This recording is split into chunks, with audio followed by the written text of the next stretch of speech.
যে বিষয়গুলো নিয়ে বিব্রত হচ্ছে, যে বিষয়গুলো নিয়ে বিবাদ করছে, একেবারে শিশুসুলভ। ডেমোক্রেসি তো চলছে, থামেনি তো। জনাব গোলাম মাওলা রনি, যেমনটি বলছিলাম যে আমরা দেখছি ২ মাস বয়সী বিএনপি সরকার ইতিমধ্যেই কিন্তু সরকারকে ঘিরে রাজনৈতিক অস্থিরতা এবং অর্থনৈতিক স্থবিরতা তো রয়েছে এবং বিরোধী জোটের আন্দোলনও চলছে রাজপথে। সব মিলিয়ে সরকার আসলে কিভাবে সামাল দিবে এই চ্যালেঞ্জগুলো? সরকার আসলে প্রাণান্ত চেষ্টা করছে, কিন্তু মানে এই বর্তমান যে পরিস্থিতি যেগুলো তৈরি হচ্ছে, একটার সঙ্গে অন্যটার কোনো সংযোগ নেই। যেমন এই মুহূর্তে আমাদের দেশে যদি প্রথম ৫টি সমস্যা ধরেন, একেবারে প্রথম যে টেকনাফ থেকে তেঁতুলিয়া পর্যন্ত প্রত্যেকটি মানুষকে বিব্রত করছে, সেটা হলো বিদ্যুৎ বিভ্রাট। দ্বিতীয় সমস্যা হলো যে এই গাড়ির তেল পাওয়া যাচ্ছে না, শহরে জীবন যারা, তারা গাড়ির তেল পাওয়া যাচ্ছে না। তৃতীয় সমস্যা হলো প্রচণ্ডভাবে বেকার সমস্যা বেড়ে গেছে এবং নতুন কোনো কর্মসংস্থান তৈরি হচ্ছে না। আর এরপরের সমস্যা যেটা হলো যে সরকার বা রাষ্ট্র, এখানে সরকার বলবো না, রাষ্ট্র, তারা দেশের এবং বিদেশের যে সোর্সগুলো রয়েছে, ঠিক সেই সোর্স থেকে সরকার পরিচালনা করার জন্য, রাষ্ট্র চালিয়ে নেওয়ার জন্য যে অর্থটা দরকার, সেই অর্থটা পাচ্ছে না। আর সর্বশেষ হলো আমাদের পুরো রাজস্ব ব্যবস্থা, সরকারের যে ইনকাম, সেই ইনকামটা একেবারে ধস নেমেছে।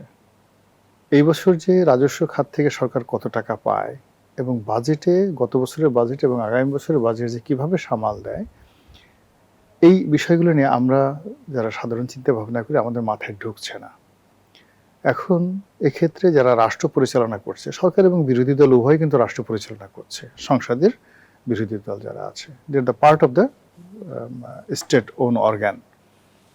তো সেক্ষেত্রে তাদের কারোর মুখে এই 5টি সমস্যা নিয়ে একটা সিঙ্গেল কথা শোনা যাচ্ছে না।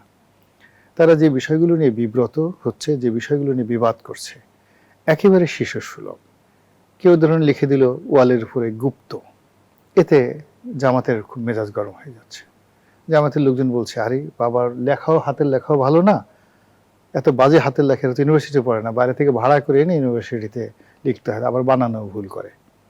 আবার ওরা কি করছে, এই গুপ্ত লেখার সাথে সাথে ওরা আবার বলছে হাম্বা খাম্বা, কোনো উদ্দেশ্য নাই। এই জাস্ট কথা শোনার সঙ্গে সঙ্গে বিএনপির লোক ঝাঁপিয়ে পড়ছে। এই যে দেখেন শাহবাগে যে থানায় যে ঘটনাটা ঘটলো, শাহবাগ থানার মধ্যে ডাকসু নির্বাচিত যে 2জন নেতা, যারা এই গত 18 মাস যাবৎ রীতিমতো ঢাকা বিশ্ববিদ্যালয়ে দাপিয়ে বেরিয়েছে, তারা টিচারদেরকে পিটিয়েছে, কাপড় খুলে নিয়েছে, গেঞ্জি খুলে নিয়েছে, কেউ একটু শব্দ করতে পারেনি। তারা ওই বিশ্ববিদ্যালয়, ঢাকা বিশ্ববিদ্যালয়, কিসের ভাইস চ্যান্সেলর, কিসের শিক্ষামন্ত্রী, কিসের সবকিছু, এই লোকগুলো যা বলেছে তাই হয়েছে। তাদেরকে ধরে কি করে বেদম প্রহার করলো, এবং বেদম যে প্রহার করলো, এই প্রহারের মধ্যে না আছে তেলের সমস্যা, না আছে গ্যাসের সমস্যা, অর্থনৈতিক নাথিং, শুধুমাত্র এই দুটো শব্দ, ঘুরে খাম্বা। ফিরে কি আবারও সেই মবক্রেসিতেই ফিরে যাচ্ছি আমরা? মবক্রেসি তো ফিরে যাচ্ছে না, মবক্রেসি তো চলছে, থামেনি তো।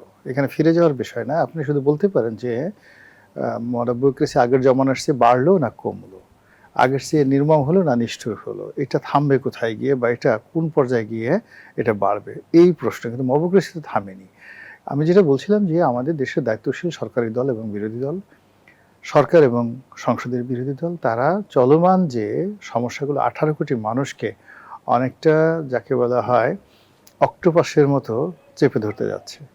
বিশ্বব্যাংকের যে রিপোর্ট, IMF-এর যে সাম্প্রতিক মন্তব্য, সব মন্তব্য টেলিভিশনে বলাটা ঠিক হবে না। রেজা কিবরিয়া, সরকারি দলের সংসদ সদস্য, তিনি যে বক্তব্যটা দিয়েছেন, এটা যদি AI নির্ভর না হয়, তাহলে তার সেই বক্তব্যের মাধ্যমে IMF-এর যে রিপোর্ট এবং IMF-এর মনোভাব বর্তমান সরকার সম্পর্কে, এটা শুধু অ্যালার্মিং না, এটা শুধু রেড অ্যালার্ট না, এটা it's a absolute 100% refusal from a sensitive organisation. বাংলাদেশের